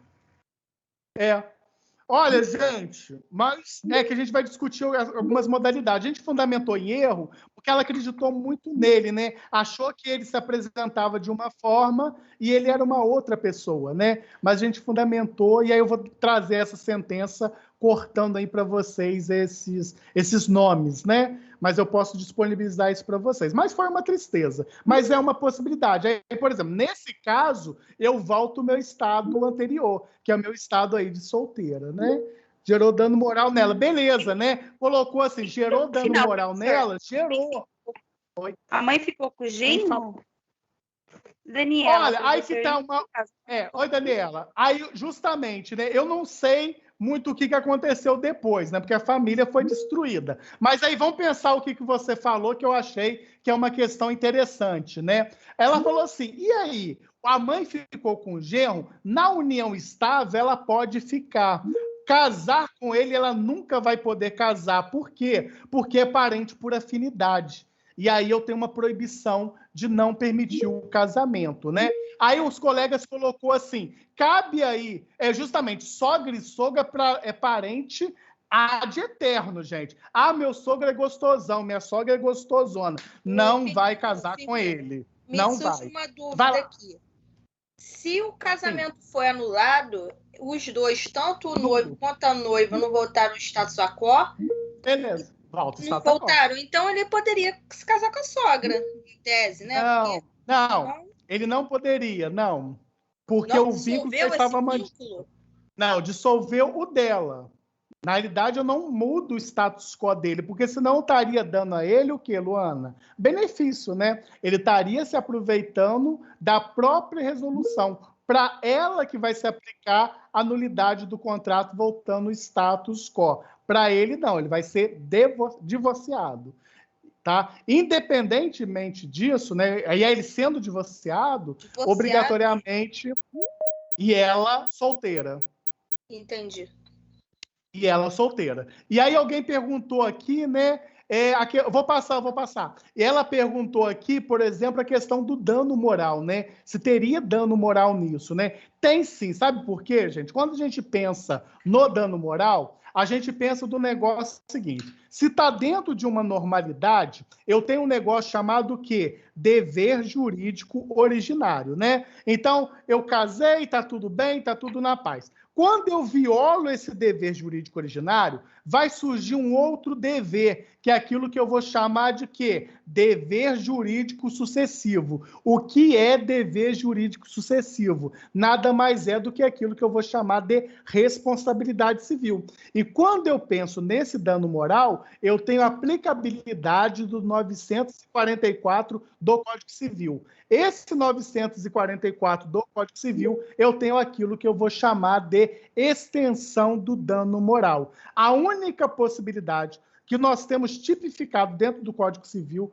de extensão de dano é do 944, quando a gente se refere ao dano moral. As outras constituições, para majorar o dano moral, é uma questão doutrinária. Por exemplo, condição social, onde mora, qual é a formação e tudo mais. Mas no Código Civil, eu tenho a aplicabilidade do 944, que vai lá medir a extensão do dano. E a extensão do dano aqui, gente, sinceridade, foi uma merda, né? Você acabou de casar, o cara não transa contigo, e 3 dias depois você pega o desgramado transando com a tua mãe. Porra, tá de sacanagem, não, né? Mas feio é a mãe, né, professora? Ela é um monstro, né? É um monstro, é um monstro. Sua filha, ai, já tô apaixonada por seu marido. Fica com ele uma vez antes de casar, né, professor? Eu concordo, prefeito, né? Não quer casar, meu filho? Segue a vida, né? Vai, canta para subir, sei lá. Vai lá, Carmen. Mas da mesma forma que ela entrou com a ação, ele também não poderia entrar para poder se tornar solteiro? Não, por quê? Porque ela é de boa fé e o cara é de má fé. Dentro do Código Civil, a gente vai... se apaixonou perdidamente, aquelas coisas. Não, mas o nosso... emoção, ela pegou a sogra. Não que eu concordo, não. Para mim tem que morrer. Não, mas dentro do Código Civil, a gente vai perceber, quando a gente estudar nulidade e anulabilidade, a gente vai perceber o seguinte: o Código Civil, a gente vai perceber muito claramente, quando a gente estudar nulidade e anulabilidade, ele protege quem é de boa fé e ele ferra quem é de má fé. Essa é a máxima dentro do direito civil. Pelo menos teoricamente. Aí vocês vão perceber que eu não posso aproveitar nisso para aquele que está causando dano, porque senão seria uma modalidade de compensar essas safadezas praticadas. Tá? Alguém colocou, Carmen Amei tem que morrer. Gente do céu, vocês estão parecendo que estão num filme de terror. Mas vamos lá, beleza? E aí a gente vai estudar isso mais aprofundadamente quando a gente estudar nulidade e anulabilidade, tá? Então isso é importante. Oi, quem me chamou? Lívia. Vai lá, Camila. É Lívia. Desculpa, porque eu vi a Camila com a mão levantada, eu tô mais doido do que nunca. Vai lá, Lívia. Deixa eu te fazer uma pergunta. Com relação ao regime de comunhão universal de bens. Tem até um caso de um amigo meu referente a isso. O pai dele casou, só que o pai dele é viúvo, e a esposa dele pressionou para que ele casasse com o regime de união universal de bens. Só que, conforme ele é viúvo, não houve a partilha de bens do falecido, né? Entre os filhos, os herdeiros. Esse casamento seria passivo de nulidade? Na realidade é o seguinte, esse casamento ele está passivo de um negócio chamado de cláusula suspensiva, né? Quando a gente estudar, por exemplo, essas questões, a gente vai estudar um negócio chamado cláusula impeditiva e cláusula suspensiva. Se, por exemplo, ele ficou viúvo e, consequentemente, ele não fez a partilha de bens, ele não pode casar pelo regime da comunhão universal de bens. Por quê? Porque a cláusula está suspensa até ele proceder o quê? Com a partilha de bens. Por que tem que ser dessa forma? Para não causar prejuízo aos herdeiros do 1829. Tá? É isso aí. Não poderia casar, ele tem que partilhar. Tá? Sempre às ordens. Mas a gente vai estudar isso com calma. Se quiser me contratar, eu estou à disposição. 992554612. Professor, boa noite. Lógico, gente. Eu gosto de dinheiro. Vai lá, quem me chamou? Camila? Camila, isso. Vai lá, Camila. É sobre o divórcio. Você falou que a Constituição ela indica o casamento por questão de recebimento do pós-morte. Nem pós-morte, né? No sentido assim de... Eu dei um exemplo do previdenciário, mas digamos que quando ela fala que é interessante converter, eu já vou te dar a palavra, Camille, converter essa união estável em casamento, é no sentido assim que ela entende que o casamento vai gerar mais segurança do que a união estável. Então, aí nesse caso, se a pessoa comprovar que ela é totalmente dependente do parceiro, no divórcio, ela consegue solicitar a pensão? Ah, beleza. É uma possibilidade, tá? A única questão é que, enquanto nós estudarmos alimentos, a gente vai estudar alguns requisitos para esse alimento, né? Quais são os fatos geradores, por exemplo, de alimentos, né? A gente vai perceber casamento, união estável, filiação, são modalidades que a gente pode ter um fato gerador para requerer alimentos. Então, você imagina, nessa hipótese, né? Eu preciso obedecer um negócio chamado trinômio, né? Possibilidade, necessidade e razoabilidade para quem está pedindo aí esse fato gerador voltado para alimentos. A grande questão hoje na doutrina é o seguinte: a idade hoje pesa, tá? Então, por exemplo, A e B casaram, e digamos que esse B é dependente, né? São casados durante 3, 4 anos, 2 anos, 6 anos. O que a maioria dos juízes estão fazendo? Eles estão fixando essa pensão dentro de uma normalidade, depois eu vou dizer o que não é normal, dentro de uma normalidade por um certo tempo. Exemplo, fixo essa pensão durante 6 meses, 7 meses, 8 meses. Passou isso, devido à idade dessa pessoa ser nova, ela pode ser inserida dentro do mercado de trabalho, né? Quais são as hipóteses que a gente tem aí de prorrogação? E aí nós vamos ver, por exemplo, quando a pessoa é doente, né?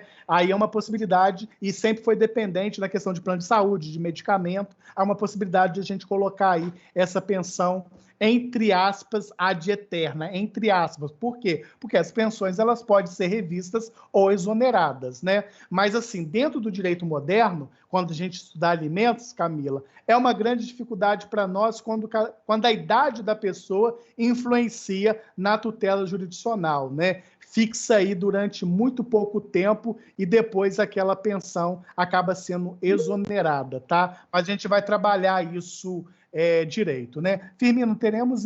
Não, vamos direto, Luana, porque aí eu vou até umas 9 horas, tá? Vamos direto, que aí depois eu vou até umas 9 horas. Tá? Porque senão a gente sai e depois ninguém entra, a gente já está nesse pique. Tá? Alguém me chamou aí? Daniele me chamou? Eu. Ah, não, Carmen me chamou. E quando os dois, o casal, no caso, os dois declaram imposto de renda e um vem a falecer, o outro tem direito à pensão? Ah, é um requisito de prova, né? É um requisito de prova. Na união estável, gente, quando vocês estudarem direito previdenciário, vocês vão perceber que a união estável ela também está na primeira classe de dependentes, né? Dependentes no regime geral de previdência social, eu tenho 4. A primeira classe tem quem? Cônjuge, companheiro, filhos e enteados. Na segunda classe, eu tenho quem? Pais. Na terceira classe, eu tenho quem? Irmãos, né, deficientes e tudo mais. A questão que a união estável está na primeira classe. A grande questão é que a gente está litigando com o Instituto Nacional de Seguridade Social, que esse instituto, que essa autarquia, tem o poder de dizer o quê? Não. Aí você tem que fazer uma ação de reconhecimento dessa união estável ou uma ação de justificação dessa união estável para receber esse benefício, tá? Leandro levantou a mão. É isso? Alguém quer mais falar? Vai lá, fica à vontade.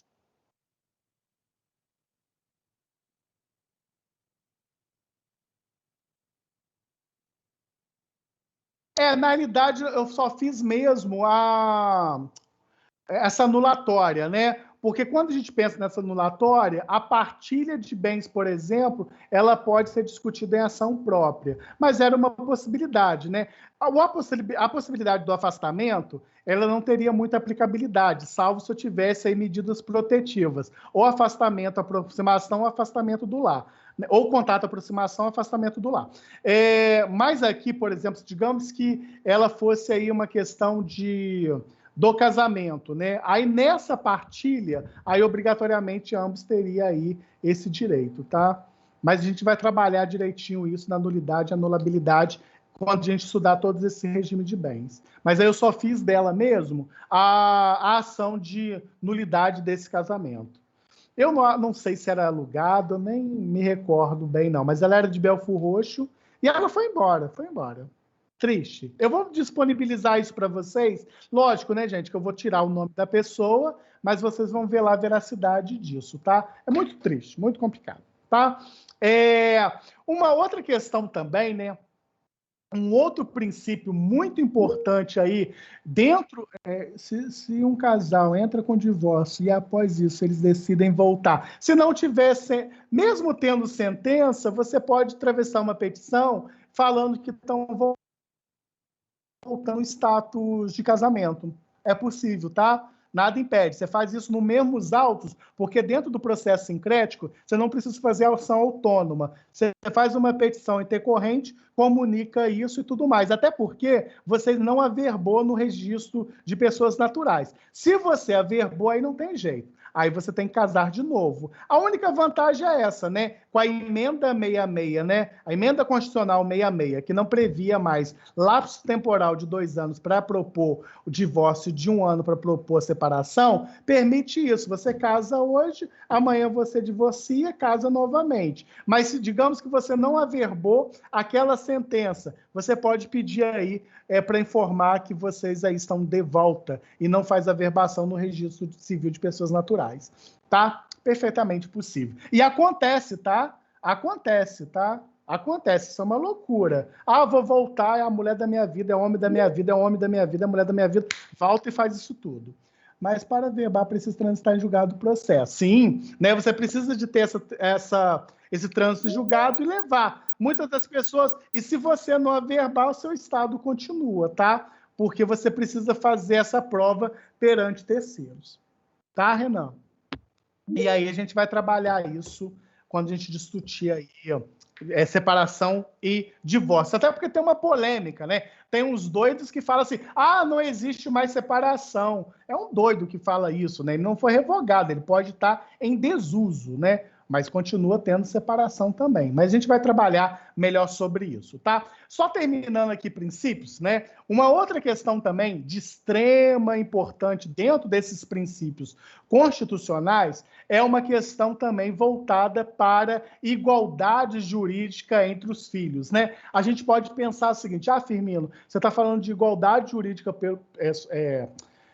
em face dos filhos, mas eu acho que todos os filhos é igual, né? Todo filho merece proteção. Infelizmente, nem sempre era assim, né? Os filhos adulterinos sempre se ferravam, os filhos adotivos sempre se ferravam, e, consequentemente, quando inaugurou, né, foi promulgada a Constituição de 1988, quando a gente olha lá o artigo 227, parágrafo 6º, o que a gente faz? Dá os mesmos tratamentos entre os filhos. Então, se os filhos são nascidos dos casamentos, se o filho é nascido da união estável, se o filho é adotado, gente, eu não tenho mais hoje nenhuma distinção de filho. Filho é filho, independentemente da sua origem. Se a sua origem é uniparental, se a sua origem é da adoção, pouco importa. Filho é filho. Você registrou, você é pai, você é mãe, vocês são pais, vocês são mães. Então, obrigatoriamente, isso foi um marco importante, né? E era tão injusta essa loucura que os filhos adotados, eles tinham uma cota menor na sucessão, né? Para você ver o grau de loucura e de distinção da qualidade de filhos biológicos e filhos adotivos. Hoje, mais, a gente não tem essa aplicabilidade, tendo em vista que nós temos aí essa questão. Enteados criados pela pessoa, são enteados como os filhos. Não, aí depende para quê? Para direito patrimonial, enteado não entra, tá? Agora entra assim, eu crio um enteado.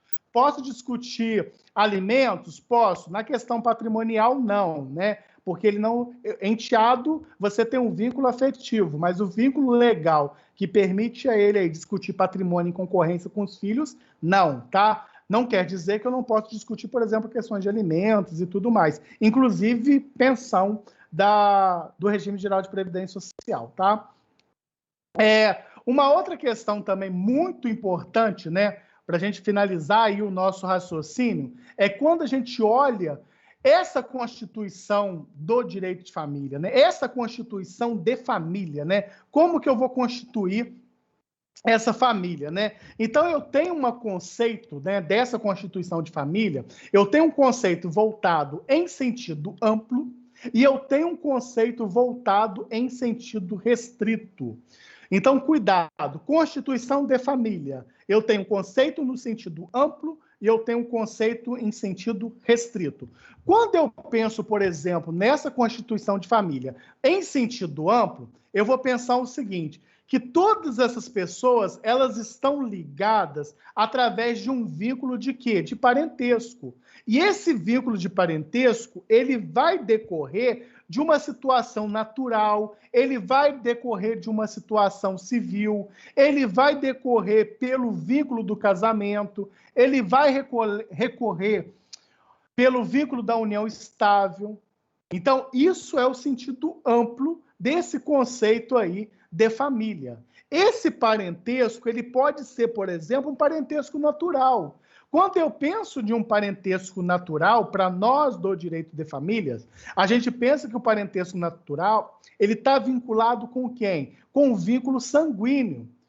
O parentesco natural está vinculado com o vínculo sanguíneo. Quando eu penso, por exemplo, no vínculo do parentesco civil, é aquele decorrente de uma afinidade, de uma afetividade. Então, a origem pode ser, por exemplo, a adoção. A adoção, a afinidade, ela vai unir aqueles cônjuges por aquilo, né? Em face daquela criança ou daquela pessoa que ela é adotada, né? Então, eu tenho esse vínculo civil, né, que é consanguíneo, e eu tenho obrigatoriamente esse vínculo afetivo, né, que é obrigatoriamente aí da afetividade. Quando eu penso na constituição dessa família em sentido restrito, é uma questão muito polêmica para nós do direito civil hoje, né? Do direito de família hoje. Por quê? Olha o nome, no amplo, eu coloco todas as famílias, né? Seja com vínculo de parentesco civil, seja com parentesco natural, eu coloco união estável, eu coloco casamento, eu coloco sociedade de fato. Agora, quando eu penso, por exemplo, no sentido restrito, né? Restrito ou estrito, tanto faz, tá, Luana? Mas eu prefiro a nomenclatura restrito, tá?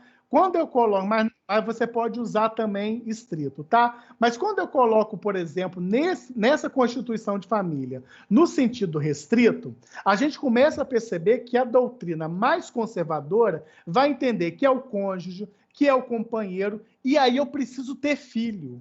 Se eu não tiver filho, eu não estaria no conceito dessa constituição, dessa família, em sentido restrito. Hoje é muito mais difícil a gente aplicar esse conceito restrito, até porque esse conceito de cônjuge, companheiro com filho ou sem filho, eu posso aplicar na Constituição de família no conceito amplo. E qual que é a vantagem disso? A vantagem disso é que você consegue buscar proteção do direito de família para essas pessoas. Então, imagine a seguinte hipótese, né? Eu tenho, por exemplo, lá a avó que toma conta de uma família. Se você quiser conceituar essa família no conceito restrito, obrigatoriamente ela não é uma modalidade de família, né? Ela é um OVNI, mas ela não é família. Então, essa avó ou esse avô que toma conta do neto, obrigatoriamente, para nós conceituarmos ele como família, a gente precisa colocar aí nessa definição constitucional no sentido amplo, porque vai abranger o parentesco tanto natural, consanguíneo, como vai abranger o parentesco advindo aí das questões de afinidade, como, por exemplo, a questão da adoção. O enteado, né, como vocês colocaram aí no chat, né? Obrigatoriamente, o enteado, ele entra no conceito de membro da família, em qual linha? Dentro dessa linha desse parentesco por afinidade, né? Infelizmente, ele só não concorre com os filhos nas questões patrimoniais de forma majoritária, né? Tivemos uma decisão muito isolada no Tribunal de Justiça do Amazonas, mas ele foi reformulado pela terceira turma, ministrado aí pela ministra Laurita Vaz, da terceira turma do STJ, tá? Então, é uma questão ainda que a gente precisa discutir isso. Nem se registrar, bom, aí não, porque aí se registrar, ele é filho, ele não entra como enteado, né? Aí ele é filho, tá? Professor, volta no sentido restrito. Lógico, volto sim, Renan. Agora, no sentido restrito, o que acontece, né? A gente sai desse conceito mais aberto de família, né? No sentido amplo, a gente fala, o avô que toma conta da criança é família, o filho consanguíneo é família, o filho adotado, que é pelo vínculo de afetividade à família, a gente amplia esse catálogo de família, né? Quando eu olho esse critério voltado aí no sentido estrito, a doutrina começa a entender que a constituição dessa família, ela vai se dar por quem? Ela vai se dar pelos pais, ela vai se dar pelos cônjuges ou pelo companheiro. E os filhos, né? Qualquer que seja esses filhos, mas eu precisaria ter esses filhos, né? E aí sim eu teria dado esse sentido de família aí no sentido restrito, tá? Foi, Renan? É assim, digamos assim, uma família mais tradicional. Pai, mãe e filho, né? É uma questão muito restrita. Tudo que fugir disso, ele não está aí abarcado para a família. Por isso que hoje, gente, eu milito no sentido de falar o seguinte, olha, o Estado brasileiro, o que mais nós temos é modelos diferentes de família, né? E aí, obrigatoriamente, se eu tenho modelos diferentes de família, obrigatoriamente a gente aí amplia aí essas questões aí no direito de família. Olha, no direito francês, se não me engano, o fato de animais não serem considerados coisa, uma pessoa e seu animal de estimação pode ser considerado família. Na realidade é o seguinte, no direito francês, no direito português, existe uma questão chamada que usa direito que sensitivo, né? Ele deixa de ser o semovente. E a gente já está aplicando isso no Brasil, né? Não no sentido de reconhecer que ele é uma família, mas no sentido de reconhecer que ele faz parte de uma condição voltada aí por um equilíbrio mental. Tanto é que hoje a gente discute guarda de cachorro, guarda de gato, posso discutir guarda de vaca, de boi, né? Por quê? Porque obrigatoriamente começamos a entender que eles estão inseridos dentro desse núcleo, aí dentro dessas relações familiares. Mas ainda não tem aplicabilidade aqui de entender que esses animais são sensitivos, né? E sim, ainda a gente enquadra como semovente. A primeira universidade estadual a entender que esses animais são ser de sentimentos, né? Isso que se originário do direito francês, do direito português, do direito alemão, é a Universidade Estadual da Bahia, né? Eles têm uma grade lá específica falando sobre isso. Nós já temos no Congresso projeto de leis tentando modificar isso. No Brasil vai ser muito polêmico, porque a gente começa a discutir, inclusive, abatimento, né? Por exemplo, você tem um consumo de porco, um consumo de boi, e aí a gente vai discutir como que seria a morte digna para esses animais, né? É uma questão muito polêmica, ainda mais compreendendo que o nosso país é um país agro, né? Por isso tem muita discussão ainda nesse projeto de lei que quer modificar a parte geral do Código Civil no que tange bens e colocar esses animais como ser de sentimento, tá? Não há mais família desestruturada e sim disfuncional, pois a estrutura deve ser respeitada, pois cada grupo faz de estrutura como bem querer. Lógico, eu concordo. Perfeito, né? Eu acho que todos os mecanismos de famílias, né, eles precisam ser obrigatoriamente protegidos, né? E isso é muito importante aí para nós, principalmente, seja como alunos, seja como profissionais daqui a pouco, garantir isso sem nenhuma distinção. Concordo plenamente. A Maura colocou assim, acredito que o Brasil teremos o reconhecimento do animal doméstico. É verdade, eu concordo, né? E a grande questão, né, que a gente busca é a extensão dessas normas, né? Porque a gente começa também a discutir, eu participo, né, de alguns debates nesse sentido, a gente começa a discutir aí a dignidade, né, dessas esferas desses animais, né? E aí, quando a Mauro trouxe uma contribuição importante, né? Inclusive, a maioria dos projetos de lei é voltada para esse animal doméstico. A grande questão é como a gente faz isso na prática, né? Eu sigo né? Eu vejo no Instagram um cara que cuida de uma búfala, né? Ele tem uma búfala, né? E aí, será que esse animal é doméstico ou é um animal de grande porte voltado aí para os entendimentos da zootecnia, né?